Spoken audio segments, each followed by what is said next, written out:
হঠাৎ বিশ্বনবী দেখলেন আকাশের সূর্যের আলো ক্ষীণ হতে শুরু করেছে, কমতে শুরু করেছে। তিনি খেয়াল করে দেখলেন এর কারণ সাইয়েদনা জিব্রাইল বিশাল ফেরেশতাদের বহন নিয়ে পৃথিবীতে নেমে আসছেন। পড়েন সুবহানাল্লাহ।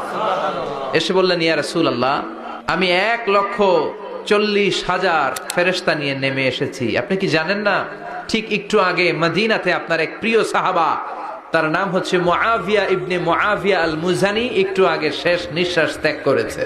বিশ্বনবী বললেন, ইন্না লিল্লাহি ওয়া ইন্না ইলাইহি রাজিউন। সাইয়েদনা জিব্রাইল বললেন, ও নবী, আপনি কি আপনার প্রাণের সাহাবীর জন্য গায়েবানা জানাজা পড়বেন না?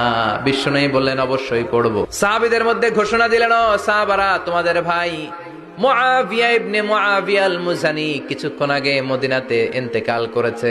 সবাই বাইরে বের হয়ে আসো, এই মাত্র আমরা এই মুহূর্তে আমরা গায়েবানা জানাজা পড়ব। বিশ্বনবী প্রথম কাতারে দাঁড়ালেন, হাজার হাজার সাহাবারা লাইন ধরে দাঁড়ালো। সাইয়েদনা জিব্রাইল 1,40,000 ফেরেশতা নিয়ে সাহাবাদের পেছনে দুইটা লাইনে দাঁড়িয়ে গেলেন।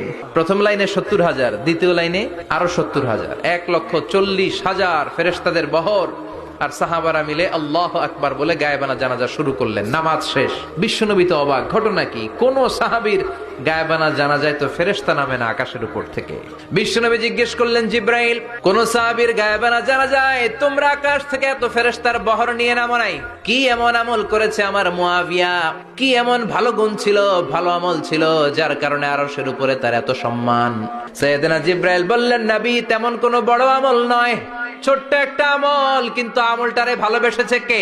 আপনার এই প্রিয় সাহাবী হাঁটতে বসতে চলতে ফিরিতে সব সময় পড়তো, কুল হুয়াল্লাহু আহাদ আল্লাহুস সামাদ লাম ইয়ালিদ ওয়া লাম ইউলাদ ওয়া লাম ইয়াকুল লাহু কুফুয়ান আহাদ। পড়েন আল্লাহু আকবার।